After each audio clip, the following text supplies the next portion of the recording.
TT ವಾಹನ ಕದ್ದಿದ್ದ ಕಳ್ಳ, ಖೆಡ್ಡಗೆ ಬಿದ್ದ ನಟೋರಿಯಸ್ ಕ್ರಿಮಿನಲ್, ಖದರ್ ತೋರಿಸಿದ ಚಿಕ್ಕಬಳ್ಳಾಪುರ ಪೊಲೀಸರು. ಸಾಮಾನ್ಯ ಸಭೆಯಲ್ಲಿ ಪೊಲೀಸರು ಪ್ರತ್ಯಕ್ಷ, ಕಟ್ಟೆ ಹೊಡೆದ ಸದಸ್ಯರ ಆಕ್ರೋಶ, ನಗರಸಭೆಯಲ್ಲಿ ಸೃಷ್ಟಿಯಾದ ರಣಾಂಗಣ. ವಕೀಲರ ಸಂಘದ ಅಧ್ಯಕ್ಷ ಸ್ಥಾನದ ಮರು ಚುನಾವಣೆ, ಕುತೂಹಲ ಮೂಡಿಸಿರುವ ಫಲಿತಾಂಶ ಇದೀಗ ಹೈಕೋರ್ಟ್ನತ್ತ ಎಲ್ಲರ ಚಿತ್ತ. ಕೋಲಾರ ಜಿಲ್ಲೆಗೆ ಮಂತ್ರಿ ಸ್ಥಾನಕ್ಕೆ ಒತ್ತಾಯ, ಸಿಎಂ ಬಳಿ ಮನವಿ, ಆಸೆ ಬಿಚ್ಚಿಟ್ಟ ಶಾಸಕ ನಂಜೇಗೌಡ. ನಮಸ್ಕಾರ, ನೀವು ನೋಡ್ತಾ ಇದ್ದೀರಿ MMTV ನ್ಯೂಸ್. ನಾನು ಶಶಿಕುಮಾರ್. ಟಿಟಿ ವಾಹನ ಕದ್ದ ಕಳ್ಳನ ಬೆನ್ನತ್ತಿದ ಚಿಕ್ಕಬಳ್ಳಾಪುರ ಪೊಲೀಸರು ಅಂತಾರಾಜ್ಯ ನಟೋರಿಯಸ್ನನ್ನೇ ತಮ್ಮ ಖೆಡ್ಡಗೆ ಕೆಡವಿ ತಮ್ಮ ಖದರ್ ತೋರಿಸಿದ್ದಾರೆ. ಅದ್ಯಾರು, ಅವನ ಹಿಸ್ಟ್ರಿ ಏನು ಅಂತ ತೋರಿಸ್ತೀವಿ ನೋಡಿ.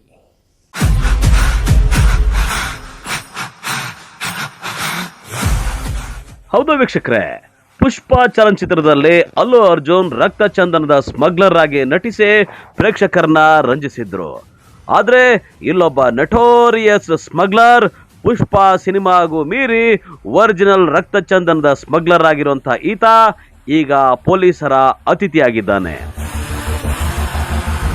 ಅಂತಾರಾಜ್ಯ ಮಟ್ಟದಲ್ಲಿ ಪೊಲೀಸರಿಗೆ ಬೇಕಾಗಿದ್ದ ನಟೋರಿಯಸ್ ಸ್ಮಗ್ಲರ್ ಇದೀಗ ಪೊಲೀಸರ ಬಲೆಗೆ ಬಿದ್ದಿದ್ದಾನೆ. ಈ ನಟೋರಿಯಸ್ ಯಾರು ಅಂದ್ರೆ ಇವನೇ ನೋಡಿ, ಆಂಧ್ರ ಪ್ರದೇಶ ಮೂಲದ ಫಕ್ರುದ್ದೀನ್ ಅಲಿಯಾಸ್ ಸಿಂಪತಿ ಫಕ್ರುದ್ದೀನ್. ರಕ್ತ ಚಂದನ ಸ್ಮಗ್ಲಿಂಗ್ ವಿಚಾರವಾಗಿ ಬೆಂಗಳೂರಿಗೆ ಬಂದು ಡೀಲ್ ಮುಗಿಸ್ಕೊಂಡು ಆಂಧ್ರ ಕಡೆಗೆ ಹೋಗುವಾಗ ಚಿಕ್ಕಬಳ್ಳಾಪುರಕ್ಕೆ ಬಂದಿದ್ದಾನೆ. ಆದ್ರೆ ಹೊಸ ಡೀಲ್ಗೋಸ್ಕರ ರಕ್ತ ಚಂದನ ಸಾಗಿಸೋಕೆ ಹೊಸ ಗಾಡಿ ಬೇಕಾಗಿರುತ್ತೆ. ಅದಕ್ಕಾಗಿ ಫಕ್ರುದ್ದೀನ್ ಚಿಕ್ಕಬಳ್ಳಾಪುರ ಬಸ್ ನಿಲ್ದಾಣದ ಬಳಿ ಬಂದು ಅಲ್ಲೇ ನಿಲ್ಲಿಸಿದ್ದ ಒಂದು ಟಿಟಿ ಗಾಡಿಯನ್ನ ಕದ್ದು ಪರಾರಿಯಾಗಿದ್ದ. ನಂತರ ಟಿಟಿ ಮಾಲೀಕ ಮಂಜುನಾಥ್ ಬಂದು ಚಿಕ್ಕಬಳ್ಳಾಪುರ ನಗರ ಪೊಲೀಸ್ ಠಾಣೆಯಲ್ಲಿ ದೂರು ದಾಖಲು ಮಾಡಿದ್ರು.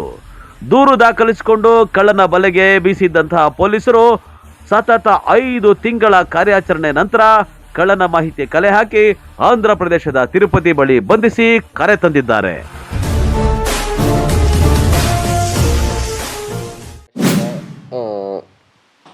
ಮೈ ತಿಂಗಳು ಅಲ್ಲಿ 31 ಮೇ 2024ಗೆ ಚಿಕ್ಕಬಳ್ಳಾಪುರ ಟೌನ್ ಪೊಲೀಸ್ ಸ್ಟೇಷನಲ್ಲಿ ಒಂದು ಟಿ ವೆಹಿಕಲ್ ಅದು ಕಳ್ಳತನ ಕೇಸ್ ರಿಜಿಸ್ಟರ್ ಆಗಿದೆ. ಆ ಕೇಸ್ ರಿಜಿಸ್ಟರ್ ಆದಮೇಲೆ ನಮ್ಮ ಒಂದು ಸ್ಪೆಷಲ್ ಇನ್ವೆಸ್ಟಿಗೇಷನ್ ಟೀಮ್ ನಾವು ರೆಡಿ ಮಾಡಿದ್ದೀವಿ. ಸೊ ಈ ಕೇಸಲ್ಲಿ ನಮಗೆ ಪತ್ತೆ ಆಗಿದೆ ಒಂದು ಅಕ್ಯೂಸ್ಡ್ ಫಕ್ರುದ್ದೀನ್ ಅಲಿಯಾಸ್ ಸಿಂಪತಿ ಫಕ್ರು. ಇವರು ಏಜ್ ಅರೌಂಡ್ ಇವರದು 35 ಇಯರ್ಸ್ ಏಜ್ ಇದೆ. ಈಗ ಇವರು ಆಲ್ ಓವರ್ ಸೌತ್ ಇಂಡಿಯಾ ಅಂದರೆ ಆಂಧ್ರ ಪ್ರದೇಶ್, ತೆಲಂಗಾಣ, ಕರ್ನಾಟಕ ಇವರ ಮೇಲೆ ಟೋಟಲ್ ಅರೌಂಡ್ 77 ಕೇಸಸ್ ಇದೆ. ಮತ್ತು ತಿರುಪತಿಯಲ್ಲಿ ಇವರು ರೆಡ್ ಸ್ಯಾಂಡಲ್ವುಡ್ ಕೇಸಲ್ಲಿ ಕೂಡ ಅರೆಸ್ಟ್ ಆಗಿದೆ. ಸೊ ಆಮೇಲೆ ನಮ್ಮ ಟೀಮ್ಗೆ ಕೂಡ ಸಿಕ್ಕಿದೆ. ಸೊ ಈಗ ನಾವು ಅವರಿಗೆ ಕರ್ಕೊಂಡು ಬಂದಿದ್ದೀವಿ ಮತ್ತು ಪತ್ತೆ ಮಾಡ್ತೀವಿ ನಮ್ಮಲ್ಲಿ ಬೇರೆ ಯಾವುದು ಕೇಸಸಲ್ಲಿ ಅವರದ್ದು ಇನ್ವಾಲ್ವ್ಮೆಂಟ್ ಇದೆ. ಇನ್ನು ಚಿಕ್ಕಬಳ್ಳಾಪುರ ಪೊಲೀಸರಿಗೆ ಫಕ್ರುದ್ದೀನ್ ಅಲಿಯಾಸ್ ಸಿಂಪತಿ ಫಕ್ರುದ್ದೀನ್ ಅನ್ನ ಹಿಡಿಯೋದೇ ದೊಡ್ಡ ತಲೆನೋವಾಗಿತ್ತು. ಪೊಲೀಸರ ಚಾಣಾಕ್ಷತನದಿಂದ ಫಕ್ರುದ್ದೀನ್ ಬಗ್ಗೆ ಮಾಹಿತಿ ಕಲೆ ಹಾಕಿದಾಗ ಪೊಲೀಸರೇ ದಂಗಾಗಿ ಹೋಗಿದ್ರು. ಹೌದು, ಫಕ್ರುದ್ದೀನ್ ಒಬ್ಬ ದೊಡ್ಡ ರಕ್ತ ಚಂದನ ಸ್ಮಗ್ಲರ್. ಆಂಧ್ರ ಪೊಲೀಸರಿಗೆ ಬೇಕಾಗಿದ್ದ ನಟೋರಿಯಸ್ ಸ್ಮಗ್ಲರ್. ಇವನ ಮೇಲೆ ಕಳ್ಳತನ, ರಕ್ತ ಚಂದನ ಸ್ಮಗ್ಲಿಂಗ್, ಗಾಂಜಾ ಮಾರಾಟದ ದೊಡ್ಡ ಸುಮಾರು 77 ಕೇಸ್ಗಳಿವೆ. ನೋಡಿ, ನಮ್ಮಲ್ಲಿ ಓನ್ಲಿ ಕಳ್ಳತನ ಕೇಸ್ ರಿಜಿಸ್ಟರ್ ಆಗಿದೆ. ಸೊ ನಾವು ಆ ವಿಚಾರ ಬಗ್ಗೆ ಅವ್ರಿಗೆ ಹುಡುಕ್ತಾ ಇದ್ದೀವಿ.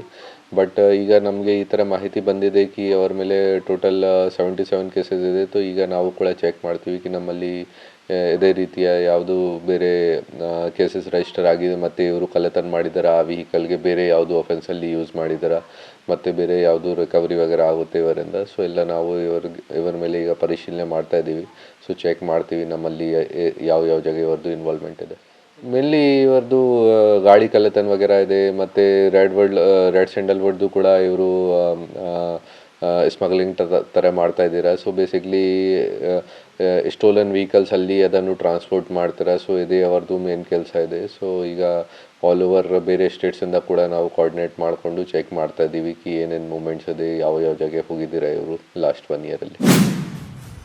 ಒಟ್ಟಾರೆ ಚಿಕ್ಕಬಳ್ಳಾಪುರ ಪೊಲೀಸರು ಒಬ್ಬ ಕಳ್ಳನನ್ನ ಹಿಡಿಯೋಕೆ ಅಂತ ಹೋಗಿ, ಅದರಲ್ಲೂ ಟಿಟಿ ಗಾಡಿ ಕಳ್ಳತನ ಆಗಿದ್ದ ಕಳ್ಳನನ್ನ ಹಿಡಿಯೋಕೆ ಹೋಗಿ ಅಂತಾರಾಜ್ಯ ಮಟ್ಟದ ತಿಮಿಂಗಲವನ್ನ, ರಕ್ತಚಂದನ ಸ್ಮಗ್ಲರ್ನನ್ನೇ ಹಿಡಿದು ಜೈಲಿಗೆ ಅಟ್ಟಿದ್ದಾರೆ. ಈ ಮೂಲಕ ಅಂತಾರಾಜ್ಯ ಮಟ್ಟದಲ್ಲೇ ಚಿಕ್ಕಬಳ್ಳಾಪುರ ಪೊಲೀಸರ ಪವರ್ ತೋರಿಸಿದ್ದಾರೆ.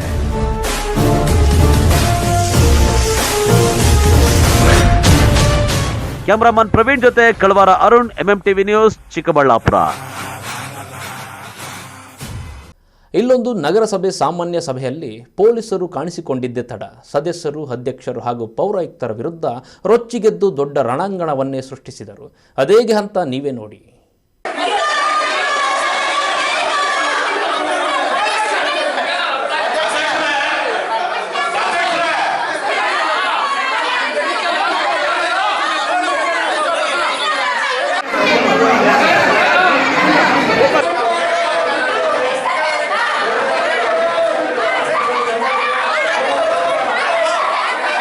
ಚಿಂತಾಮಣಿ ನಗರದ ನಗರಸಭೆ ಸಭಾಂಗಣದಲ್ಲಿ ನಗರಸಭೆ ಅಧ್ಯಕ್ಷರಾದ ಆರ್ ಜಗನ್ನಾಥ್ ಅವರ ಅಧ್ಯಕ್ಷತೆಯಲ್ಲಿ ಸಾಮಾನ್ಯ ಸಭೆಯನ್ನು ಆಯೋಜನೆ ಮಾಡಲಾಗಿತ್ತು.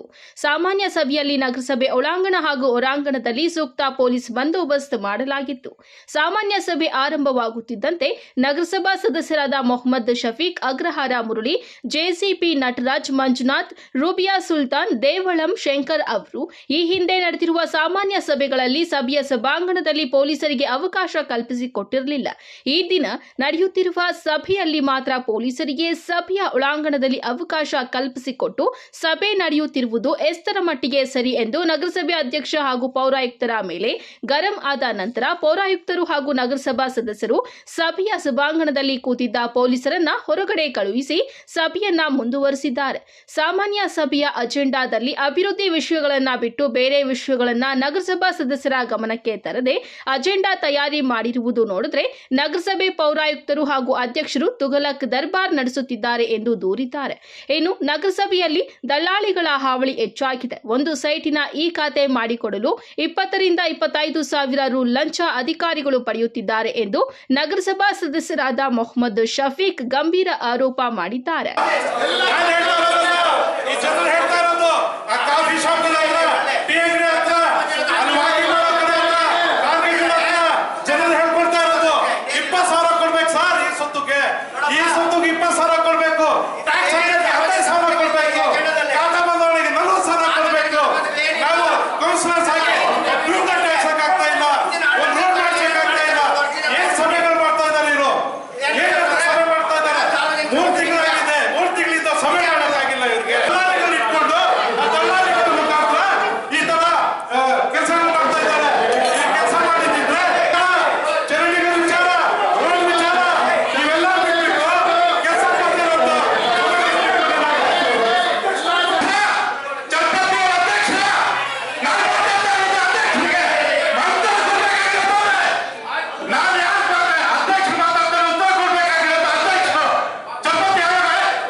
ವಿರೋಧ ಪಕ್ಷದ ಸದಸ್ಯರುಗಳು ನಗರಸಭೆ ಅಧ್ಯಕ್ಷರಿಗೆ ಹಾಗೂ ಪೌರಾಯುಕ್ತರಿಗೆ ಅಭಿವೃದ್ಧಿ ಹಾಗೂ ವಿವಿಧ ವಿಚಾರಗಳ ಬಗ್ಗೆ ಪ್ರಶ್ನೆಗಳು ಕೇಳಿದ್ರೆ ಪೌರಾಯುಕ್ತರು ಹಾಗೂ ಅಧ್ಯಕ್ಷರು ಸೂಕ್ತ ಉತ್ತರ ನೀಡದೇ ಇರುವ ಕಾರಣ ವಿರೋಧ ಪಕ್ಷದ ಸದಸ್ಯರು ಪೌರಾಯುಕ್ತರು ಹಾಗೂ ನಗರಸಭೆ ಅಧ್ಯಕ್ಷರ ವಿರುದ್ಧ ಧಿಕ್ಕಾರಗಳನ್ನ ಕೂಗುತ್ತಾ ಪ್ರತಿಭಟನೆ ಸಹ ನಡೆಸಿದ್ದಾರೆ. ಈ ಸಂದರ್ಭದಲ್ಲಿ ಮಾತನಾಡಿದ ನಗರಸಭಾ ಅಧ್ಯಕ್ಷ ಜಗನ್ನಾಥ್, ಸಾಮಾನ್ಯ ಸಭೆಯಲ್ಲಿ ಕೂಗಾಡಿದ್ರೆ ಸಮಸ್ಯೆಗಳು ಬಗೆಹರಿಯುವುದಿಲ್ಲ. ಒಬ್ಬೊಬ್ಬರಾಗಿ ತಮ್ಮ ವಾರ್ಡಿನ ಸಮಸ್ಯೆಗಳನ್ನ ಹೇಳಿ ಪರಿಹರಿಸಿಕೊಳ್ಳುವುದಲ್ಲದೆ ನಗರದ ಅಭಿವೃದ್ಧಿಗಾಗಿ ಸಹಕಾರ ನೀಡಬೇಕು ಎಂದು ಕೋರಿದ್ದಾರೆ.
ಸಭೆಯಲ್ಲಿ ನಗರಸಭಾ ಸದಸ್ಯರಾದ ಹರೀಶ್, ರೆಡ್ಡಪ್ಪ, ಅಕ್ಷಯ್, ರೇಖಾ, ಉಮೇಶ್, ಸುಹಾಸಿನಿ, ನಾಮನಿರ್ದೇಶಕ ಸದಸ್ಯರಾದ ಸಮಿ ಉಲ್ಲಾ, ಇಮ್ತಿಯಾಜ್ ಪಾಷಾ ಸೇರಿದಂತೆ ಆಡಳಿತ ಹಾಗೂ ವಿರೋಧ ಪಕ್ಷದ ಎಲ್ಲ ಸದಸ್ಯರುಗಳು ಭಾಗವಹಿಸಿದ್ರು.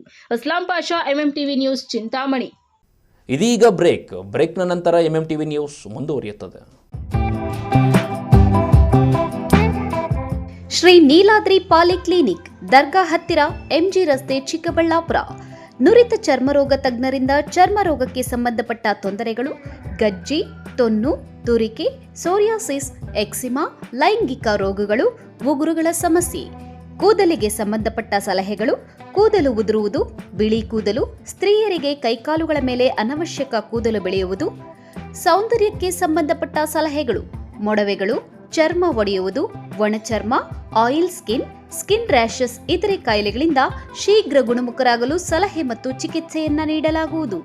ಫಿಸಿಷಿಯನ್ ಸಹ ಲಭ್ಯವಿದ್ದು ಎಲ್ಲ ರೀತಿಯ ಸೋಂಕುಗಳು, ಮಧುಮೇಹ ಆರೈಕೆ, ಅಧಿಕ ರಕ್ತದೊತ್ತಡ, ಉಸಿರಾಟ ಸಂಬಂಧಿತ ರೋಗಗಳು, ಹೃದಯ ಸಂಬಂಧಿತ ರೋಗಗಳ ಚಿಕಿತ್ಸೆ ಹಾಗೂ ವೃದ್ಧಾರೋಗ್ಯ ಆರೈಕೆ ಮಾಡಲಾಗುವುದು. ವಿಶೇಷ ಸೂಚನೆ: ಸೋಮವಾರದಿಂದ ಶನಿವಾರದವರೆಗೆ ಸಂಜೆ 6ರಿಂದ 9 ಗಂಟೆಯವರೆಗೆ. ಹೆಚ್ಚಿನ ಮಾಹಿತಿಗಾಗಿ ಸಂಪರ್ಕಿಸಿ 7892036068. ಸ್ನೇಹಿತರೆ, ನಿಮಗೆ ಇಂಗ್ಲಿಷ್ ಬರೆಯೋಕ್ಕೂ ಓದೋಕೆ ಬಂದರೂ ಮಾತಾಡಲಿಕ್ಕೆ ಆಗ್ತಿಲ್ವಾ? ನಿಮ್ಮ ಭಯಕ್ಕೆ ಇಲ್ಲಿದೆ ಉತ್ತರ. ಆಂಬಿಯನ್ಸ್ ಟ್ರೈನಿಂಗ್ ಸೆಂಟರ್ ಇದೀಗ ನಿಮ್ಮ ಚಿಕ್ಕಬಳ್ಳಾಪುರದಲ್ಲಿ ಪ್ರಾರಂಭವಾಗಿದೆ. ಇಲ್ಲಿ ನಿಮ್ಮ ಭವಿಷ್ಯದ ಅಡಿಪಾಯಕ್ಕಾಗಿ ಬೇಕಾಗಿರುವ ಇಂಗ್ಲಿಷ್ ಕಮ್ಯುನಿಕೇಷನ್ ಸ್ಕಿಲ್ಸ್, ನೀವು ಯಾವುದೇ ಸಂದರ್ಶನದಲ್ಲಿ ನಿಮ್ಮಲ್ಲಿ ಇರಬೇಕಾದ ಅರ್ಹತೆಗಳನ್ನು ಮೈಗೂಡಿಸಿಕೊಳ್ಳಲು ಪ್ರಾಯೋಗಿಕ ತರಗತಿಗಳ ಮೂಲಕ ಭಯವಿಲ್ಲದೆ ಇಂಗ್ಲಿಷ್ನಲ್ಲಿ ಸುಲಭವಾಗಿ ಮಾತನಾಡುವಂತೆ ನಾವು ನಿಮ್ಮನ್ನು ಸಿದ್ಧಪಡಿಸುತ್ತೇವೆ. ಅದು ಕಡಿಮೆ ಅವಧಿಯಲ್ಲಿ, ಅತ್ಯಂತ ಕಡಿಮೆ ಶುಲ್ಕದಲ್ಲಿ. ಇನ್ನೇಕೆ ತಡ, ಹಿಂದೆ ಭೇಟಿ ಕೊಡಿ. ಆಂಬಿಯನ್ಸ್ ಟ್ರೈನಿಂಗ್ ಸೆಂಟರ್, ಸ್ಥಳ ಸೇಂಟ್ ಜೋಸೆಫ್ ಕಾನ್ವೆಂಟ್ ಹತ್ತಿರ, Chikkaballapur.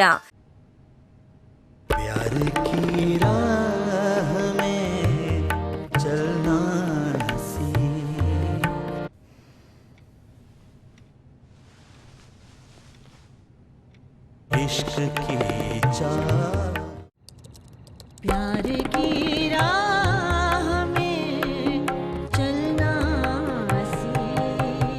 Because men will be men. Seagram's Imperial Blue packaged drinking water. Breach sure asthma ಆಸ್ಪತ್ರೆ, ಖ್ಯಾತ ವೈದ್ಯರಾದ ಡಾಕ್ಟರ್ ಮಹೇಶ್ ಎನ್ಎಸ್ ರವರಿಂದ ಶ್ವಾಸಕೋಶ ಹಾಗೂ ಅಸ್ತಮಾ ಕಾಯಿಲೆಗಳ ಚಿಕಿತ್ಸಾ ಕೇಂದ್ರ.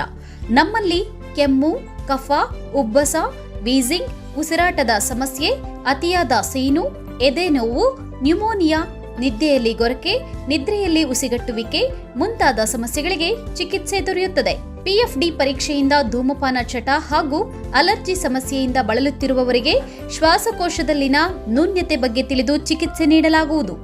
ಸಮಯ 10:30ರಿಂದ ಮಧ್ಯಾಹ್ನ 2:30ರವರೆಗೆ ಮಾತ್ರ. ಹೆಚ್ಚಿನ ಮಾಹಿತಿಗಾಗಿ ಸಂಪರ್ಕಿಸಿ 6362409759. ವಿಳಾಸ: ಬಾಲಾಜಿ ಟಾಕೀಸ್ ಮುಂಭಾಗ, ಬಿಬಿ ರಸ್ತೆ, ಚಿಕ್ಕಬಳ್ಳಾಪುರ.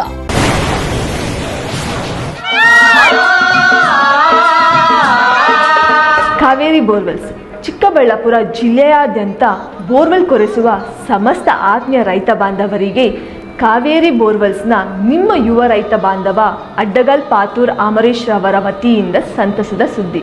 ನಮ್ಮ ಕಾವೇರಿ ಬೋರ್ವೆಲ್ಸ್ ವತಿಯಿಂದ ಬೋರ್ವೆಲ್ ಕೊರೆಸುವ ನಮ್ಮ ಆತ್ಮೀಯ ರೈತ ಬಾಂಧವರಿಗೆ 2% ಹಣವನ್ನು ರಿಯಾಯಿತಿ ಕೊಡುತ್ತೇವೆ. ಹಾಗೆಯೇ ಮತ್ತೊಂದು ಸಂತಸ ಸುದ್ದಿ ಎಂದರೆ, ನಮ್ಮ ಕಾವೇರಿ ಬೋರ್ವೆಲ್ಸ್ ವತಿಯಿಂದ ಬೋರ್ವೆಲ್ ಕೊರೆಸುವ ನಮ್ಮ ಪ್ರೀತಿಯ ರೈತ ಬಾಂಧವರಿಗೆ ಬೋರ್ವೆಲ್ ಕೊರೆಸುವಾಗ ನೀರು ಬಾರದಿದ್ದಲ್ಲಿ ಅಥವಾ ಬೋರ್ವೆಲ್ ಫೇಲ್ಯೂರ್ ಆದಲ್ಲಿ 25% ಹಣವನ್ನು ರಿಯಾಯಿತಿ ಕೊಡುತ್ತೇವೆ. ನಮ್ಮ ಕಾವೇರಿ ಬೋರ್ವೆಲ್ಸ್ನಲ್ಲಿ ಬೋರ್ವೆಲ್ಸ್ ಕೊರೆಸುವ ಆತ್ಮೀಯ ರೈತ ಬಾಂಧವರಿಗೆ ಯಾವುದೇ ರೀತಿಯ transport charge, meal charge, welding charge, collar charge, cab charge ಸೇರಿದಂತೆ ಇನ್ನಿತರೆ ಯಾವುದೇ ಚಾರ್ಜ್ಗಳು ಇರುವುದಿಲ್ಲ.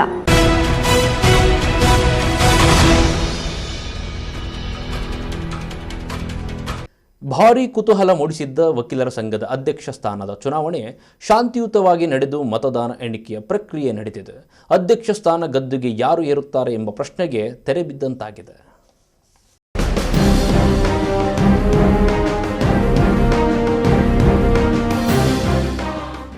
ಹೌದು ವೀಕ್ಷಕರೇ, ಭಾರಿ ಕುತೂಹಲ ಮೂಡಿಸಿದ್ದ ಚಿಕ್ಕಬಳ್ಳಾಪುರ ವಕೀಲರ ಸಂಘದ 2024, 25 ಮತ್ತು 2025, 26ನೇ ಸಾಲಿನ ಅಧ್ಯಕ್ಷ ಸ್ಥಾನಕ್ಕೆ ಚುನಾವಣೆಯ ಮರು ಮತದಾನ ಪ್ರಕ್ರಿಯೆ ಚಿಕ್ಕಬಳ್ಳಾಪುರ ನಗರದಲ್ಲಿರುವ ಜಿಲ್ಲಾ ನ್ಯಾಯಾಲಯದ ವಕೀಲರ ಭವನದಲ್ಲಿ ನಡೆಯಿತು. ನವೆಂಬರ್ 28ರಂದು ನಡೆದ ಚುನಾವಣೆಯಲ್ಲಿ ಅಧ್ಯಕ್ಷ ಸ್ಥಾನದ ಫಲಿತಾಂಶ ಭಾರಿ ಗದ್ದಲಕ್ಕೆ ಕಾರಣವಾಗಿತ್ತು. ಅಭ್ಯರ್ಥಿಗಳಾದ ತಮ್ಮೇಗೌಡ ಮತ್ತು ಅಭಿಲಾಷ್ ನಡುವೆ ಕೇವಲ 2 ಮತಗಳ ಅಂತರದ ವ್ಯತ್ಯಾಸ ಇತ್ತು. ಇದರಲ್ಲಿ 2 ಬ್ಯಾಲೆಟ್ ಪೇಪರ್ಗಳು ಕೂಡ ನಾಪತ್ತೆಯಾಗಿದ್ದು, ಇದರಿಂದ ಇಬ್ಬರು ಅಭ್ಯರ್ಥಿಗಳ ಬೆಂಬಲಿಗರ ನಡುವೆ ಶುರುವಾದಂತಹ ವಾಗ್ವಾದ ನೂಕುನುಗ್ಗಲು ಅಂದು ತಡರಾತ್ರಿಯವರೆಗೂ ನಡೆದು ದೊಡ್ಡ ಮಟ್ಟದಲ್ಲಿ ಸುದ್ದಿಯಾಗಿತ್ತು. ಅಧ್ಯಕ್ಷ ಸ್ಥಾನದ ಚುನಾವಣೆಯನ್ನ ಮತ್ತೆ ನಡೆಸಬೇಕು ಅಂತ ದೊಡ್ಡ ಕೂಗು ಎದ್ದಿತ್ತು. ಅದರಂತೆಯೇ ಚುನಾವಣಾಧಿಕಾರಿಗಳು ಡಿಸೆಂಬರ್ 3ಕ್ಕೆ ಅಧ್ಯಕ್ಷ ಸ್ಥಾನಕ್ಕೆ ಮರು ಮತದಾನ ನಿಗದಿ ಮಾಡಿದ್ರು. ಅದರಂತೆ ಇಂದು ಮಂಗಳವಾರ ವಕೀಲರ ಸಂಘದ ಅಧ್ಯಕ್ಷ ಸ್ಥಾನಕ್ಕೆ ಮರು ಮತದಾನ ಪ್ರಕ್ರಿಯೆ ಬೆಳಗ್ಗೆಯಿಂದಲೇ ಶಾಂತಿಯುತವಾಗಿ ನಡೆಯಿತು. ಒಟ್ಟು 420 ಮತದಾರರ ಸಂಖ್ಯೆ ಹೊಂದಿದ್ದು, ಅದರಲ್ಲಿ 400 ವಕೀಲರು ಮತದಾನ ಮಾಡಿದ್ದಾರೆ. ಮರು ಮತದಾನದ ಮತಗಳ ಎಣಿಕೆ ಪ್ರಕ್ರಿಯೆ ಕೂಡ ಚುನಾವಣಾ ಅಧಿಕಾರಿಗಳ ನೇತೃತ್ವದಲ್ಲಿ ಶಾಂತಿಯುತವಾಗಿ ನಡೆಯಿತು. ಅಧ್ಯಕ್ಷರ ಸ್ಥಾನದ ಮತ ಎಣಿಕೆಯಲ್ಲಿ ಸ್ವಲ್ಪ ಗೊಂದಲ ಆಗಿರೋದರಿಂದ ಆ ಕಾರಣಕ್ಕೋಸ್ಕರವಾಗಿ 3/12/2024 ಮರುಮತದಾನವನ್ನು ಅಧ್ಯಕ್ಷ ಸ್ಥಾನಕ್ಕೆ ಮಾತ್ರ ಏರ್ಪಡಲಾಗಿತ್ತು. ಈ ದಿನ ಬೆಳಗ್ಗೆ 10:30ಯಿಂದ 2 ಗಂಟೆವರೆಗೂ ಮತದಾನ ನಡೆದಿದೆ. ಒಟ್ಟು 420 ಮತದಾರರ ಪೈಕಿ 400 ಜನ ಈ ಸಾರಿ ಮತವನ್ನು ಚಲಾಯಿಸಿದ್ದಾರೆ. 3 ಗಂಟೆಯ ನಂತರ ಮತಗಳ ಎಣಿಕೆಯನ್ನು ಮಾಡಿದ್ದೇವೆ. ಆದರೆ ಸರ್ವೋಚ್ಚ ನ್ಯಾಯಾಲಯದ ಕರ್ನಾಟಕ ಉಚ್ಚ ನ್ಯಾಯಾಲಯದ ಆದೇಶದಂತೆ ನಾವು ಮತ ಎಣಿಕೆ ಮಾಡಿದ್ದೇವೆ. ಆದರೆ ಅದರ ಫಲಿತಾಂಶವನ್ನು ನಾವು ನ್ಯಾಯಾಲಯದ ಆದೇಶಕ್ಕೆ ಬಿಟ್ಟಿದ್ದು, ಫಲಿತಾಂಶವನ್ನು ಯಾವುದೂ ಘೋಷಣೆ ಮಾಡ್ತಾ ಇಲ್ಲ. ಈ ದಿನದ ಎಲ್ಲ ಚುನಾವಣಾ ಪ್ರಕ್ರಿಯೆಗಳು ಶಾಂತಿಯುತವಾಗಿ ನಡೆದಿದೆ.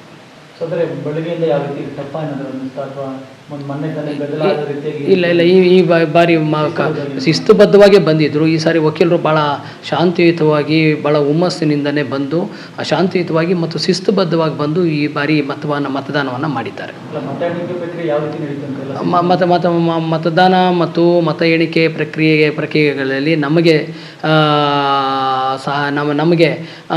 ನಮ್ಮ ಜೊತೆಗೆ ಚಿಕ್ಕಬಳ್ಳಾಪುರ ತಾಲೂಕು ಕಚೇರಿಯ ಚುನಾವಣಾ ವಿಭಾಗದ ಸಿಬ್ಬಂದಿಗಳು 5 ಜನ ಸಿಬ್ಬಂದಿಗಳು ಬಂದು ನಮ್ಮ ಇಡೀ ಈ ಮತದಾನದ ಸಂಪೂರ್ಣ ಪ್ರಕ್ರಿಯೆಯಲ್ಲಿ ಭಾಗವಹಿಸಿ ಅವರ ಮುಖಾಂತರವಾಗಿ ಎಲ್ಲ ಚುನಾವಣಾ ಪ್ರಕ್ರಿಯೆಯನ್ನು ನಡೆಸಿದ್ದೇವೆ. ಇನ್ನು ವಕೀಲರ ಸಂಘದ ಅಧ್ಯಕ್ಷ ಸ್ಥಾನದ ಮತಗಳ ಎಣಿಕೆ ಕಾರ್ಯ ಹೈಕೋರ್ಟ್ ಮಾರ್ಗದರ್ಶನದಂತೆ ಗುಪ್ತವಾಗಿ ಕ್ಯಾಮೆರಾ ಮುಂದೆ ನಡೆದಿದ್ದು, ಅಧ್ಯಕ್ಷ ಸ್ಥಾನದ ಅಂತಿಮ ಫಲಿತಾಂಶ ತೀರ್ಪು ಸಹ ಹೈಕೋರ್ಟ್ ಮೂಲಕವೇ ಪ್ರಕಟ ಆಗಲಿದೆ. ಈ ವೇಳೆ ಮತದಾನ ಪ್ರಕ್ರಿಯೆಯಲ್ಲಿ ಭಾಗಿಯಾಗಿದ್ದ ಅಭ್ಯರ್ಥಿಗಳ ಮುಂದೆಯೇ ಮತಗಳ ಎಣಿಕೆ ಮಾಡಿ ಯಾವುದೇ ಸಂಶಯಕ್ಕೆ ಎಡೆ ಮಾಡಿಕೊಡದಂತೆ ಬ್ಯಾಲೆಟ್ ಪೇಪರ್ಗಳನ್ನು ಸೀಲ್ ಮಾಡಿರುವ ಚುನಾವಣಾಧಿಕಾರಿಗಳು ಹೈಕೋರ್ಟ್ಗೆ ಸಲ್ಲಿಸಿದ್ದು, ಅಧಿಕೃತ ಫಲಿತಾಂಶ ಒಂದೇ ಬಾಕಿ ಇದೆ. ಅಭ್ಯರ್ಥಿಗಳು ಕೂಡ ಗೆಲ್ಲುವ ವಿಶ್ವಾಸ ವ್ಯಕ್ತಪಡಿಸಿದ್ದಾರೆ. ಚಿಕ್ಕಬಳ್ಳಾಪುರ ವಕೀಲರ ಸಂಘಕ್ಕೆ ನಡೆದ ಚುನಾವಣೆಯಲ್ಲಿ ಇಂದು ಅಧ್ಯಕ್ಷರ ಮರು ಚುನಾವಣೆಯಲ್ಲಿ ಮತದಾನ ಸಂಪೂರ್ಣವಾಗಿ ನಡೆದಿದ್ದು, ಹೈಕೋರ್ಟ್ ಆದೇಶದಂತೆ ಪ್ರತಿಯೊಂದು ವಿಚಾರವನ್ನು ಚುನಾವಣಾಧಿಕಾರಿಗಳು ಪರಿಶೀಲಿಸಿ ಮತ ಎಣಿಕೆಯನ್ನು ನಡೆಸಿರುತ್ತಾರೆ. ಈ ಫಲಿತಾಂಶವನ್ನು ಹೈಕೋರ್ಟ್ ನ್ಯಾಯಾಲಯವು ಯಾವ ಒಂದು ವಿಧವಾದ ಆದೇಶವನ್ನು ನೀಡುತ್ತದೋ ಅದಕ್ಕೆ ನಾವು ವಕೀಲರ ಸಂಘದ ಎಲ್ಲ ಸದಸ್ಯರು ಬದ್ಧರಾಗಿರುತ್ತೇವೆ. ಮುಂದಿನ ದಿನಗಳಲ್ಲಿ ಬರುವಂತಹ ತೀರ್ಪು ನನ್ನ ಕಡೆ ಬರಲಿದೆ ಎಂಬ ಒಂದು ವಿಶ್ವಾಸದಲ್ಲಿ ಆಶಿಸುತ್ತಾ ನಿರೀಕ್ಷಿಸುತ್ತೇನೆ.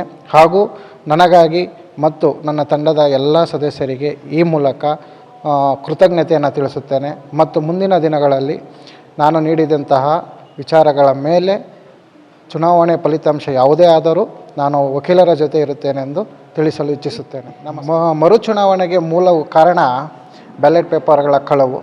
ಈ ವಿಚಾರವಾಗಿ ಕಳೆದ ಬಾರಿ 2 ಮತಗಳಿಂದ ನಾನು ಸೋಲನ್ನು ಕಂಡಿದ್ದೆ. ಆದರೆ ಆ 2 ಬ್ಯಾಲೆಟ್ ಪೇಪರ್ಗಳು ಕಳೆದ ವಿಚಾರವಾಗಿ ಮರು ಚುನಾವಣೆಯನ್ನು ಘೋಷಣೆ ಮಾಡಿದರು. ಈ ಸಂದರ್ಭದಲ್ಲಿ ನಾವು ಹೈಕೋರ್ಟ್ ನ್ಯಾಯಾಲಯದ ಮೆಟ್ಲೇರಿದಂಥ ಸಂದರ್ಭದಲ್ಲಿ ನ್ಯಾಯಾಲಯವು ಚುನಾವಣೆ ನಡೆಸಲು ಇಂದು ಆದೇಶಿಸಿತ್ತು. ಅದರಂತೆ ಚುನಾವಣೆ ನಡೆದಿದೆ. ಆದರೆ ಫಲಿತಾಂಶ ಯಾವುದೂ ನಿರೀಕ್ಷಿಸಲಿಲ್ಲ. ಕಾರಣ ನ್ಯಾಯಾಲಯದ ಆದೇಶದಂತೆ ದಿನಾಂಕ 5/12/2024 ದಿನಾಂಕದಂದು ಮಾನ್ಯ ಉಚ್ಚ ನ್ಯಾಯಾಲಯದಲ್ಲೇ ತೀರ್ಪನ್ನು ಪ್ರಕಟಿಸಲಾಗುತ್ತದೆ. ಹಾಗಾಗಿ ನಾನು ಗೆಲ್ಲುವೆನೆಂಬ ಒಂದು ವಿಶ್ವಾಸದಲ್ಲಿ ಮುಂದಿನ ದಿನಗಳಿಗೆ ಕಾಯುತ್ತಾ ನಿರೀಕ್ಷಿಸುತ್ತೇನೆ. ಖಂಡಿತ ಮತದಾರರ ಮತ್ತು ನನ್ನ ವಕೀಲ ಸಹೋದರ ಮತ್ತು ಸಹೋದರಿ ಮತ್ತು ಹಿರಿಯ ವಕೀಲರ ಆಶೀರ್ವಾದ ನನ್ನ ಮೇಲೆ ಖಂಡಿತ ಇದೆ ಎಂದು ಭಾವಿಸುತ್ತೇನೆ. ಆ ವಿಚಾರವಾಗಿ ನನಗೆ ಸಂಪೂರ್ಣ ನಂಬಿಕೆ ಇದೆ. Thank you.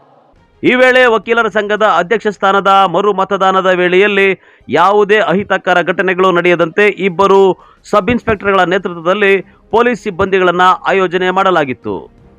ಕ್ಯಾಮರಾಮನ್ ಪ್ರವೀಣ್ ಜೊತೆ ಕಳವಾರ ಅರುಣ್, MMTV ನ್ಯೂಸ್, ಚಿಕ್ಕಬಳ್ಳಾಪುರ. ಸಚಿವ ಸಂಪುಟ ವಿಸ್ತರಣೆಯಲ್ಲಿ ಕೋಲಾರ ಜಿಲ್ಲೆಗೆ ಮಂತ್ರಿ ಸ್ಥಾನ ನೀಡುವಂತೆ ಮುಖ್ಯಮಂತ್ರಿಗಳಿಗೆ ಮನವಿ ಮಾಡಿದ್ದು, ಮಂತ್ರಿ ಸ್ಥಾನಕ್ಕೆ ನಾನು ಸಹ ಅರ್ಹನಿದ್ದೇನೆ, ಮಂತ್ರಿ ಸ್ಥಾನ ನೀಡುವಂತೆ ಮನವಿ ಮಾಡಿದ್ದೇನೆ ಎಂದು ಶಾಸಕ KY ನಂಜೇಗೌಡ ಹೇಳಿದ್ದಾರೆ.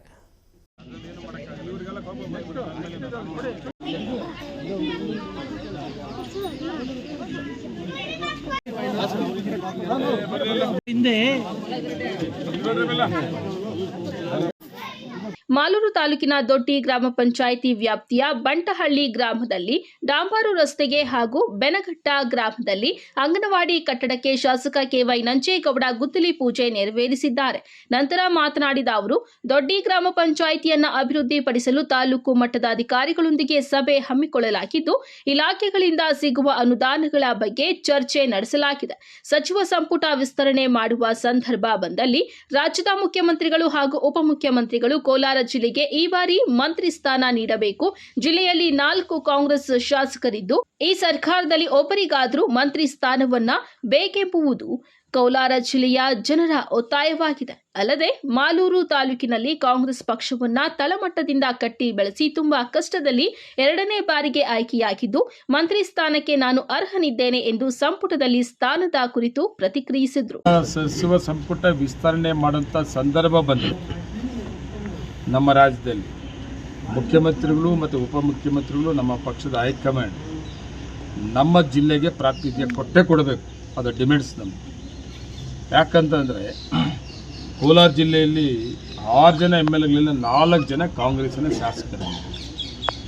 ಇವತ್ತು ಒಳ್ಳೆಯ ಸರ್ಕಾರ ಇದೆ. ನಮ್ಮ ಕೋಲಾರ ಜಿಲ್ಲೆ ಮೊದಲಿಂದ ಕೂಡ ಕಾಂಗ್ರೆಸ್ಸಿನ ಭದ್ರಕೋಟೆ. 4 ಜನ MLAಗಳು ಗೆದ್ದಿದ್ರು ಸಹಿತ ಎಲ್ಲೋ ಒಂದು ಕಡೆ ಸಚಿವ ಅವಕಾಶ ತಪ್ಪಿದೆ, ಒಂದು ಬೇಜಾರು ಕೂಡ ಇದೆ. ಅದರಿಂದ ನಾನು ನಮ್ಮ ಜಿಲ್ಲೆಗೆ ಪ್ರಾತಿನಿಧ್ಯ ಕೊಡಬೇಕು ಅಂತ ಕೇಳಿದ್ದೀನಿ. ಅದರಲ್ಲಿ ನಾನು ಕೂಡ 2ನೇ ಅವಧಿಗೆ ಶಾಸಕನಾಗಿದ್ದೀನಿ. ಮತ್ತು ಸುಮಾರು 15 ವರ್ಷ ಆದಮೇಲೆ ಕಾಂಗ್ರೆಸ್ ಪಕ್ಷವನ್ನು ಕಟ್ಟುವಂಥ ಜವಾಬ್ದಾರಿ ಕೊಟ್ಟ ಮೇಲೆ 1ನೇ ಅವಧಿಯಲ್ಲಿ ಶಾಸಕನಾಗಿದ್ದೆ. ಮತ್ತು ಜನರ ಸಂಪರ್ಕದಲ್ಲಿದ್ದೆ, ಸ್ಥಳೀಕ. 2ನೇ ಅವಧಿಗೂ ಕೂಡ ಎಷ್ಟೇ ಕಷ್ಟ ಆದರೂ ಸಹಿತ ನಮ್ಮ ತಾಲೂಕಿನ ಜನ ಉಳಿಸ್ಕೊಂಡಿದ್ದಾರೆ. 2ನೇ ಅವಧಿಗೂ ಶಾಸಕನಾಗಿದ್ದೀನಿ. ಮತ್ತು ಇನ್ನೂ ಮುಂದಿನ ದಿನಗಳಲ್ಲಿ ಪಕ್ಷವನ್ನು ಬಲಿಷ್ಠವಾಗಿ ಕಟ್ಟಬೇಕಾಗ್ತದೆ. ನನಗೂ ಕೂಡ ಅರ್ಹತೆ ಇದೆ. ತುಂಬ ಕೆಳಹಂತದಿಂದ ರಾಜಕೀಯ ಬಂದಿದ್ದೀನಿ. ಮಂತ್ರಿ ಅವಕಾಶ ನನಗೂ ಕೊಡಿ ಅಂತ ನನ್ನ ಡಿಮ್ಯಾಂಡ್ಸ್ ಇದೆ. ಆದರೆ 4 ಜನ ನಮ್ಮ ಕೋಲಾರ ಜಿಲ್ಲೆಯಲ್ಲಿ ಏನಿದ್ದೀವಿ, 2 ಸಾರಿ ಗೆದ್ದಿರೋರು ಇದ್ದೀವಿ, 3ನೇ ಸಾರಿ ಗೆದ್ದಿರೋರು ಇದ್ದೀವಿ. ಯಾರಿಗೆ ನಮ್ಮ ಜಿಲ್ಲೆಯಲ್ಲಿ ಮಂತ್ರಿ ಅವಕಾಶ ಮಾಡಿಕೊಟ್ರೆ ನಾನು ಬೇಜಾರು ಪಡೋದಿಲ್ಲ. ಯಾರಿಗಾದರೂ ಆಗಲಿ ನಮ್ಮ ಜಿಲ್ಲೆಯಲ್ಲಿ ನಮ್ಮ ಜಿಲ್ಲೆಗೆ ಸಿಕ್ಕುವಂಥ ಪ್ರಾತಿನಿಧ್ಯ ಕೊಡಬೇಕು ಅಂತ ಕೇಳಿದ್ದೀನಿ. ಆದರೆ ಅವಕಾಶ ನನಗೂ ಬೇಕು ಅಂತ ಕೇಳಿದ್ದೀನಿ. ಈ ಸಂದರ್ಭದಲ್ಲಿ ಇಒವಿ ಕೃಷ್ಣಪ್ಪ, PWAEE ರಾಜು, CDPO ಬೈರರೆಡ್ಡಿ, ಮಾಜಿ ಅಧ್ಯಕ್ಷ ತಿಮ್ಮರಾಯಪ್ಪ, ಸದಸ್ಯರಾದ ಬಂಟಹಳ್ಳಿ ನಾರಾಯಣಪ್ಪ, ದೊಡ್ಡಿ ವಸಂತ್ ಕುಮಾರ್ ಮತ್ತಿತರರು ಹಾಜರಿದ್ದರು. MMTV news bureau, Chikkaballapur.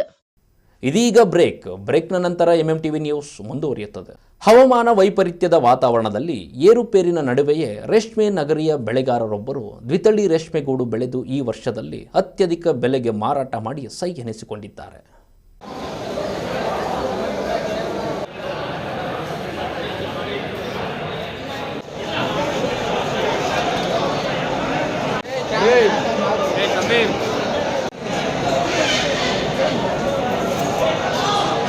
Chikkaballapur ಜಿಲ್ಲೆಯ ಶಿಡ್ಲಘಟ್ಟ ತಾಲೂಕಿನ ಕನ್ನಮಂಗಲ ಗ್ರಾಮದ ರೈತ ಶ್ರೀನಿವಾಸ್ ರೇಷ್ಮೆ ಬೆಳೆಗಾರರಾಗಿದ್ದು ಸಾವಯವ ಕೃಷಿಯನ್ನ ನೆಚ್ಚಿಕೊಂಡು ಸಮೃದ್ಧಿಯಾಗಿ ಬೆಳೆಯನ್ನ ಬೆಳೆದು ಶಿಡ್ಲಘಟ್ಟ ಸರ್ಕಾರಿ ರೇಷ್ಮೆ ಗೂಡಿನ ಮಾರುಕಟ್ಟೆಯಲ್ಲಿ 1 ಕೆಜಿ ಬೈ ಓಲ್ಟಿನ್ ಗೂಡು 778 ರುಗಳಿಗೆ ಮಾರಾಟ ಮಾಡಿ ಮಾದರಿಯಾಗಿದ್ದಾರೆ. ಕೋಲಾರದ ಗಿಡ್ಡಪ್ಪನಹಳ್ಳಿಯ ಚಾಕಿ ಕೇಂದ್ರದಲ್ಲಿ 150 ಮೊಟ್ಟೆ ಪಡೆದು ಚಾಕಿ ಮಾಡಿ ಉತ್ತಮ ಬೆಳೆಯನ್ನ ಮಾಡಿದ್ದಾರೆ. 140 ಕೆಜಿ ರೇಷ್ಮೆ ಗೂಡು ಉತ್ಪಾದನೆ ಮಾಡಿರುವ ರೈತ ಶ್ರೀನಿವಾಸ್ ಮಾರುಕಟ್ಟೆಯಲ್ಲಿ 778 ರುಗಳಿಗೆ ರೇಷ್ಮೆ ಗೂಡು ಮಾರಾಟ ಮಾಡಿ ಈ ವರ್ಷದಲ್ಲಿ ಹೊಸ ದಾಖಲೆ ನಿರ್ಮಿಸಿದ್ದಾರೆ. ಚಿಕ್ಕಬಳ್ಳಾಪುರ ಜಿಲ್ಲೆಯಲ್ಲಿ ವಿಶೇಷವಾಗಿ ಶಿಡ್ಲಘಟ್ಟ ತಾಲೂಕಿನಲ್ಲಿ ರೇಷ್ಮೆ ಮತ್ತು ಹೈನುಗಾರಿಕೆಯನ್ನ ಮೆಚ್ಚಿಕೊಂಡು ಸಾವಿರಾರು ಜನ ಜೀವನ ನಡೆಸುತ್ತಿದ್ದಾರೆ. ಇತ್ತೀಚೆಗೆ ರೇಷ್ಮೆ ಗೂಡಿನ ಉತ್ಪಾದನೆಗೆ ಹಾಕಿರುವ ಬಂಡವಾಳ ಕೈಗೆಟುಕುತ್ತಿಲ್ಲ ಎಂದು ರೇಷ್ಮೆ ಬೆಳೆಗಾರರು ತಮ್ಮ ಅಸಮಾಧಾನವನ್ನ ಹೊರಹಾಕಿದ್ರು. ಸರ್ಕಾರ ರೇಷ್ಮೆ ಬೆಳೆಗಾರರು ಬೆಳೆಯುವ ಗೂಡಿಗೆ ಬೆಂಬಲ ಬೆಲೆ ನೀಡಬೇಕೆಂಬ ಬೇಡಿಕೆಯೂ ಸಹ ಕೇಳಿಬಂದಿತ್ತು. ತಾಲೂಕಿನ ವಾತಾವರಣದಲ್ಲಿ ಏರುಪೇರು ಕಂಡುಬಂದರೂ ಸಹ ತನ್ನ ಶ್ರಮದಿಂದ ಶ್ರೀನಿವಾಸ್ ಎಂಬ ರೈತ ದ್ವಿತಳಿ ರೇಷ್ಮೆ ಗೂಡು ಬೆಳೆದು ಅತ್ಯಧಿಕ ದರಕ್ಕೆ ಮಾರಾಟ ಮಾಡಿ ಇತರೆ ರೇಷ್ಮೆ ಬೆಳೆಗಾರರು ಸಹ ಬೈ ಓಲ್ಟಿನ್ ತಳಿಯ ಗೂಡು ಬೆಳೆದು ಆರ್ಥಿಕವಾಗಿ ಅಭಿವೃದ್ಧಿ ಹೊಂದಲು ಸಲಹೆ ನೀಡಿದ್ದಾರೆ. ಎಲ್ಲರಿಗೂ ನಮಸ್ಕಾರ. ನಾನು ಕೆ ಅನಂತಕುಮಾರ್, ಅಸೋಸಿಯೇಷನ್ ಉಪಾಧ್ಯಕ್ಷರು. ಹಾಗೂ ಈ ದಿನ ಏನು ಬಯೋಟಿನ್ 778 ರೂಪಾಯಿಯನ್ನು ದರವನ್ನು ಕೊಟ್ಟಿದ್ದೇವೆ. ಹಾಗಾಗಿ ಒಳ್ಳೆಯ ಸೌಲಭ್ಯವನ್ನು ರೈತರಿಗೆ ಸಿಗ್ತಾ ಇದೆ. ಎಲ್ಲ ರೈತರು ಅದೇ ಥರ ಗೂಡನ್ನು ಬೆಳ್ಕೊಂಡು ಬಂದು ನಮಗೆ ಇನ್ನೂ ಒಳ್ಳೆ ರೇಟ್ ಕೊಡ್ತೀವಿ ಅಂತಂದು, ಒಳ್ಳೆ ಬೆಳೆಯನ್ನು ಬೆಳ್ಕೊಂಬಂದರೆ ಇನ್ನೂ ಒಂದು ಒಳ್ಳೆ ರೇಟ್ ಕೊಡ್ತೀವಿ ಅಂತಂದು ನಾವು ಇವತ್ತು ಈ ಒಂದು ಸಂದರ್ಭದಲ್ಲಿ ನಾನು ಹೇಳ್ತಾ ಇದ್ದೀನಿ. ಹಾಗಾಗಿ ಎಲ್ಲ ಸೌಲಭ್ಯಗಳು ಈ ಮಾರ್ಕೆಟ್ ಒಳಗಡೆ ಇರೋದ್ರಿಂದ ದಯವಿಟ್ಟು ಎಲ್ಲ ಡೀಲರ್ಗಳು ಹಾಗೂ ನಮ್ಮ ರೈತ ಬಾಂಧವರು ಗೂಡನ್ನು ಮಾರ್ಕೆಟ್ಗೆ ಬರಬೇಕಾಗಿ ನಾನು ಅವರಲ್ಲಿ ಕಳಕಳಿಯಲ್ಲಿ ವಿನಂತಿ ಮಾಡ್ತಾ ಇದ್ದೀನಿ. ಶಿಡ್ಲಘಟ್ಟ ತಾಲೂಕಿನಲ್ಲಿ 6700 ರೇಷ್ಮೆ ಬೆಳೆಗಾರರಿದ್ದಾರೆ. 7000 ಹೆಕ್ಟೇರ್ ಪ್ರದೇಶದಲ್ಲಿ ಹಿಪ್ಪು ನೇರಳೆ ಬೆಳೆಯಲಾಗುತ್ತಿದೆ. ಜಿಲ್ಲೆಯ ಶಿಡ್ಲಘಟ್ಟ ತಾಲೂಕಿನಲ್ಲಿ ಅತ್ಯಧಿಕ ರೇಷ್ಮೆ ಬೆಳೆಯುತ್ತಿದ್ದಾರೆ. ಇವತ್ತು ಶಿಡ್ಲಘಟ್ಟ ತಾಲೂಕಿನ ಕನ್ನಮಂಗಲ ಗ್ರಾಮದ ರೈತ ಶ್ರೀನಿವಾಸ್ ಎಂಬುವವರು ಈ ವರ್ಷದಲ್ಲಿ ಅತ್ಯಧಿಕ ರೇಷ್ಮೆ ಗೂಡು ಮಾರಾಟ ಮಾಡಿದ್ದಾರೆ. ಅವರಿಗೆ ಇಲಾಖೆಯಿಂದ ಹುಳು ಸಾಕಾಣಿಕೆ ಮನೆ ನಿರ್ಮಾಣ ಮಾಡಲು ಸಹಾಯಧನವನ್ನ ನೀಡಿದ್ದೇವೆ. ಹಿಪ್ಪು ನೇರಳೆ ಸೊಪ್ಪು ಬೆಳೆಯುವ ವಿಚಾರದಲ್ಲಿ ಸಹ ಅವರು ಮಾದರಿಯಾಗಿದ್ದಾರೆ ಎಂದರು. ಈ ದಿನ ಶಿಡ್ಲಘಟ್ಟ ಮಾರುಕಟ್ಟೆಯಲ್ಲಿ ದ್ವಿತಳಿ ಗೂಡಿನ ಗರಿಷ್ಠ ಬೆಲೆ 778 ರೂಪಾಯಿ ಆಗಿರುತ್ತದೆ. ರೈತರು ಬಂದು ಶ್ರೀನಿವಾಸ್ ಬಿನ್ ಕೋಮ್ ರಾಮಪ್ಪ, ಕನ್ನಮಂಗಲ, ಶಿಡ್ಲಘಟ್ಟ ತಾಲೂಕು. ಡೀಲರ್ಸ್ ಬಂದು ಎಂ ಫಕ್ರುದ್ದೀನ್ ಅವರು ಈ ಗೂಡನ್ನು ತೆಗೆದುಕೊಂಡಿರುತ್ತಾರೆ. ಹೇಳಿ ಸರ್. ಈ ವರ್ಷದಲ್ಲಿ ಈ ಒಂದು ಇದರಲ್ಲಿ ಅತ್ಯಧಿಕ ದರವಾಗಿದೆ ಎಂದು ನಾನು ಹೇಳೋಕ್ಕೆ ಇಷ್ಟಪಡ್ತಾ ಇದ್ದೀನಿ. ರೈತರು ಈ ಮಾರ್ಕೆಟಿಗೆ ಬಂದು ಅವರ ಗೂಡನ್ನು ಮಾರಾಟ ಮಾಡಿದಾಗ ತುಂಬ ಸಂತೋಷಪಟ್ಟು ನಮಗೆ ಅವ್ರನ್ನ ಒಂದು ಅನುಭವನ ನಮ್ಮ ಜೊತೆ ಹಂಚ್ಕೊಂಡಿದ್ದಾರೆ. ಅವ್ರಿಗೂ ಸಹ ನಾವು ಒಂದು ಸರ್ಟಿಫಿಕೇಟ್ ಕೊಟ್ಟು ಅವ್ರಿಗೂ ನಾವು ಅಭಿನಂದನೆ ಸಲ್ಲಿಸಿದ್ದೀವಿ.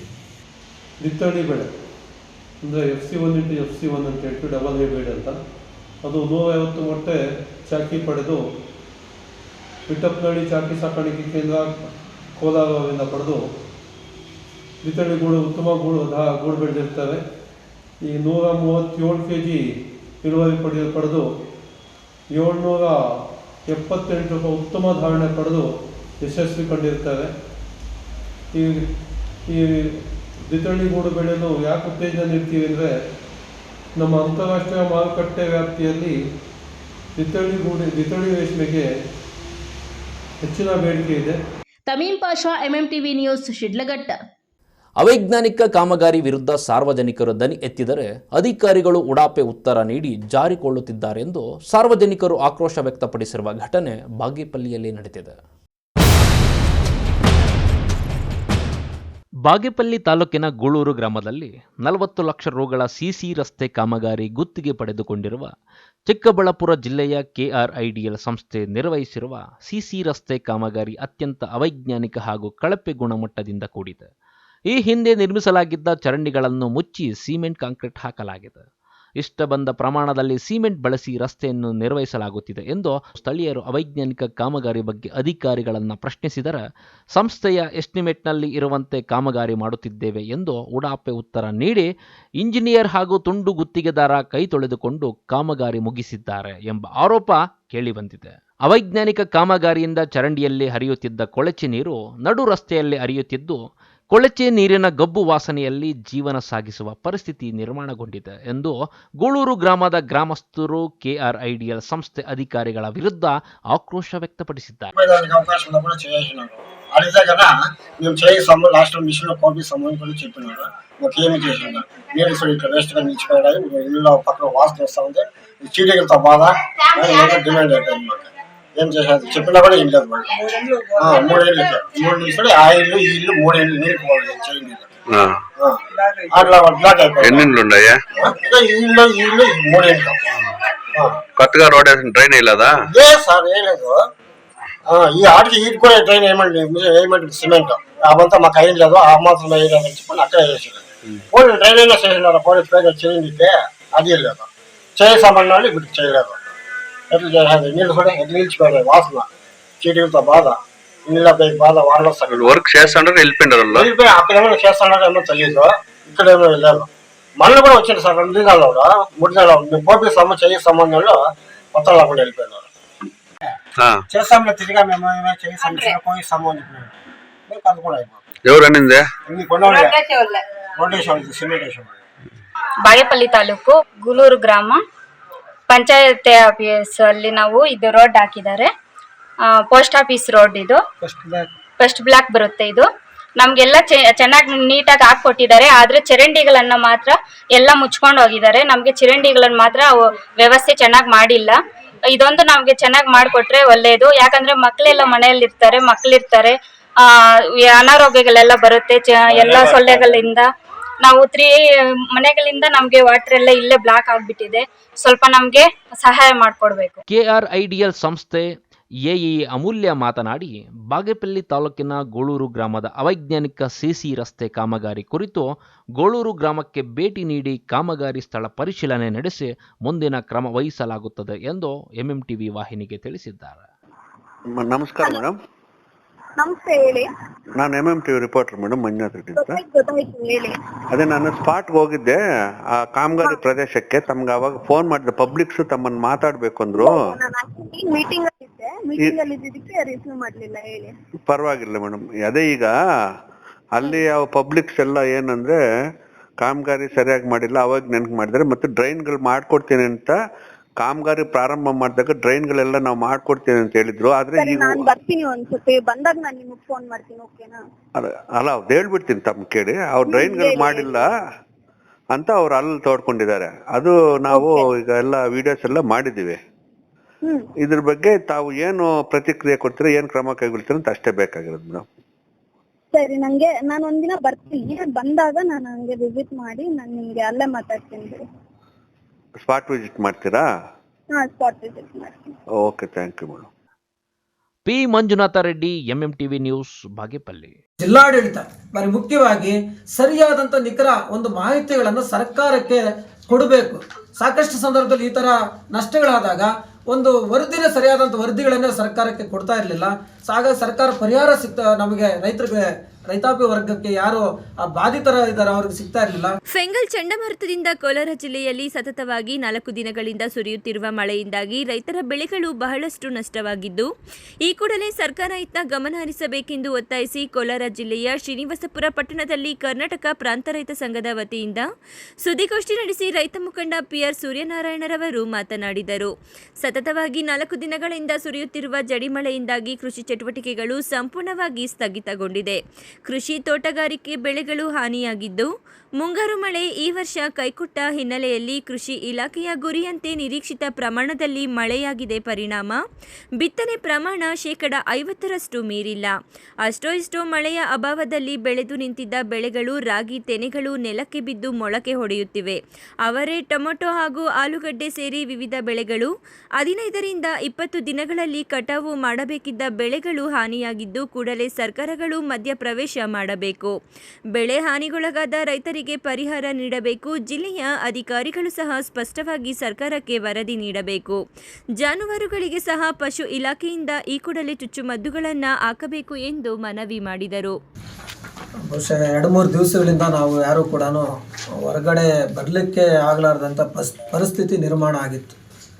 ಸೊ ಇಂಥ ಒಂದು ಪರಿಸ್ಥಿತಿಯಲ್ಲಿ ಇವತ್ತು ನಮ್ಮ ಜಿಲ್ಲೆಯ ಏನು ಕೃಷಿ ಚಟುವಟಿಕೆಗಳು ಸ್ಥಗಿತ ಆಗಿರ್ತಕ್ಕಂಥದ್ದು, ಕೃಷಿಯ ಭಾಗವಾಗಿರ್ತಕ್ಕಂಥ ಏನೆಲ್ಲ ಬೆಳೆಗಳು ಇವತ್ತು ನಷ್ಟ ಆಗಿದ್ದಾವೆ, ಸರ್ಕಾರಗಳು ಏನೆಲ್ಲ ಮಾಡಬೇಕು ಅನ್ನೋಂಥ ವಿಚಾರದಲ್ಲಿ ಈ ಗೋಷ್ಠಿಯನ್ನು ಭಾರಿ ಮಹತ್ವ ಇದೆ ಅಂಥೇಳಿ ನಾವು ಕರೆದಿರ್ತಕ್ಕಂಥದ್ದು.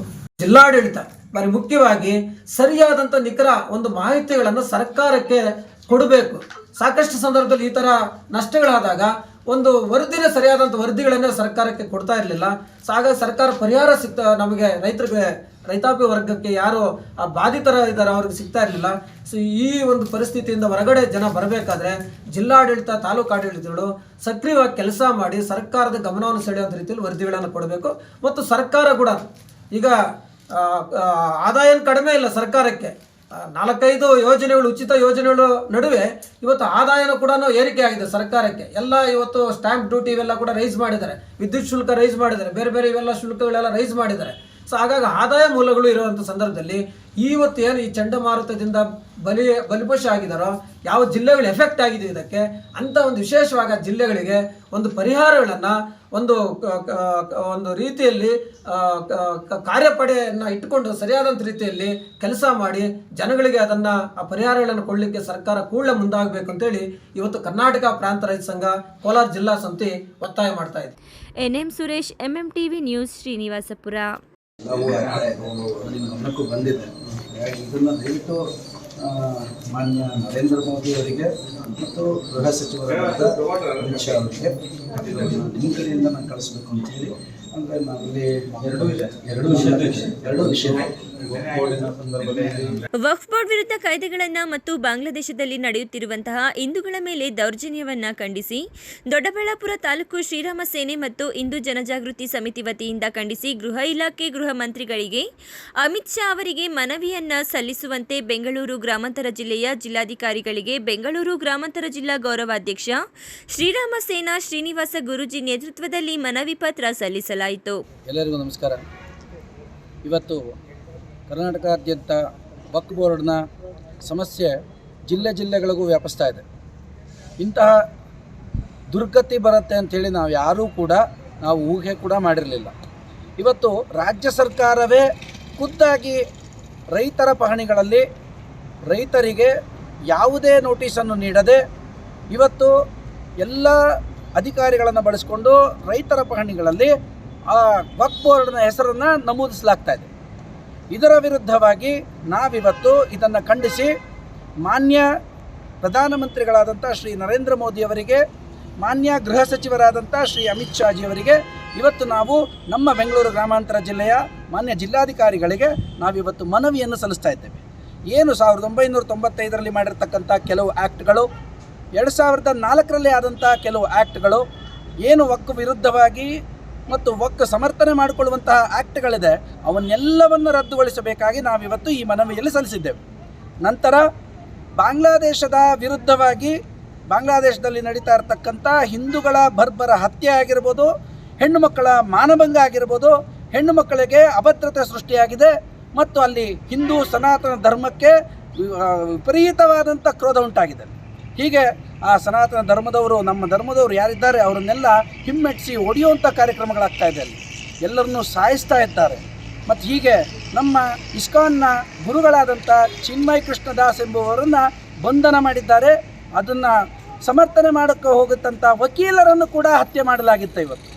ನಂತರ ಅವರಿಗೆ ಊಟ ಕೊಡೋಕ್ಕೆ ಹೋದಂಥ ಒಬ್ಬ ಶಿಷ್ಯರನ್ನು ಬಂಧನ ಮಾಡ್ತಾರೆ ಅಂತಂದರೆ ಇನ್ನೆಷ್ಟು ನಾಚಿಕೆಗೇಡಿನ ಸರ್ಕಾರವನ್ನು ಬಾಂಗ್ಲಾದೇಶ ನಡೆಸ್ತಾ ಇರ್ಬೋದು. ಇಂತಹ ಲಜ್ಜೆಗೆಟ್ಟಂಥ ಬಾಂಗ್ಲಾದೇಶ ಸರ್ಕಾರದ ವಿರುದ್ಧ ಮಾನ್ಯ ಪ್ರಧಾನಮಂತ್ರಿಗಳು ಇದನ್ನು ವಿಶೇಷವಾಗಿ ಅಂತಾರಾಷ್ಟ್ರೀಯ ಮಟ್ಟದಲ್ಲಿ ಬಾಂಗ್ಲಾದೇಶದಲ್ಲಿ ನಡೀತಾ ಇರ್ತಕ್ಕಂಥ ಹಿಂದೂಗಳ ಕಗ್ಗೊಲೆಯನ್ನು, ಹಿಂದೂಗಳ ಮೇಲೆ ಆಗ್ತಾ ಇರ್ತಕ್ಕಂಥ ಈ ಅತ್ಯಾಚಾರವನ್ನು ಇದಕ್ಕೆ ಕೊನೆ ಹಾಡಬೇಕು ಅಂತೇಳಿ ಮಾನ್ಯ ಪ್ರಧಾನಮಂತ್ರಿಗಳು ಹಾಗೂ ಮಾನ್ಯ ಗೃಹ ಸಚಿವರಲ್ಲಿ ನಾವು ಕೂಡ ಇದನ್ನು ಮನವಿಯನ್ನು ಮಾಡ್ತಾ ಇದ್ದೇವೆ. ಇವತ್ತು ಆ ಮನವಿಯನ್ನು ನಮ್ಮ ಮಾನ್ಯ ಜಿಲ್ಲಾಧಿಕಾರಿಗಳಾದಂಥ ಬೆಂಗಳೂರು ಗ್ರಾಮಾಂತರ ಜಿಲ್ಲಾಧಿಕಾರಿಗಳಿಗೆ ನಾವು ಇವತ್ತು ಮನವಿಯನ್ನು ಸಲ್ಲಿಸಿರ್ತೇವೆ. ಇದರ ವಿರುದ್ಧವಾಗಿ ಕ್ರಮವನ್ನು ಕೈಗೊಳ್ಳಿ ಅಂತೇಳಿ ಕೂಡ ನಾವು ಇವತ್ತು ನಿಮ್ಮಲ್ಲಿ ಕೋರುತ್ತೇವೆ. ಈ ಸಂದರ್ಭದಲ್ಲಿ ಕೇಬಲ್ ರಾಮಚಂದ್ರ ಹಾಗೂ ಹಿಂದೂ ಜನಜಾಗೃತಿ ಸಮಿತಿಯ ಶರತ್, ಮಧುಚಂದ್ರ, ಪಿಳ್ಳಪ್ಪ, ರಚನಾ, ಹರಿಪ್ರಶಾಂತ್ ಉಪಸ್ಥಿತರಿದ್ದರು. MMTV news bureau, Chikkaballapur.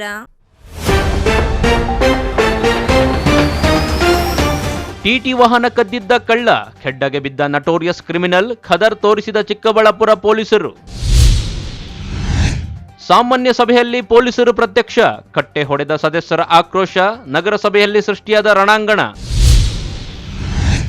ವಕೀಲರ ಸಂಘದ ಅಧ್ಯಕ್ಷ ಸ್ಥಾನದ ಮರು ಚುನಾವಣೆ, ಕುತೂಹಲ ಮೂಡಿಸಿರುವ ಫಲಿತಾಂಶ ಇದೀಗ ಹೈಕೋರ್ಟ್ನತ್ತ ಎಲ್ಲರ ಚಿತ್ತ. ಕೋಲಾರ ಜಿಲ್ಲೆಗೆ ಮಂತ್ರಿ ಸ್ಥಾನಕ್ಕೆ ಒತ್ತಾಯ, ಸಿಎಂ ಬಳಿ ಮನವಿ, ಆಸೆ ಬಿಚ್ಚಿಟ್ಟ ಶಾಸಕ ನಂಜೇಗೌಡ. ವಿಶ್ವಾಸಾರ್ಹ ಸುದ್ದಿಗಳಿಗಾಗಿ ತಪ್ಪದೆ ವೀಕ್ಷಿಸಿ ಎಂಎಂ ಟಿವಿ ನ್ಯೂಸ್.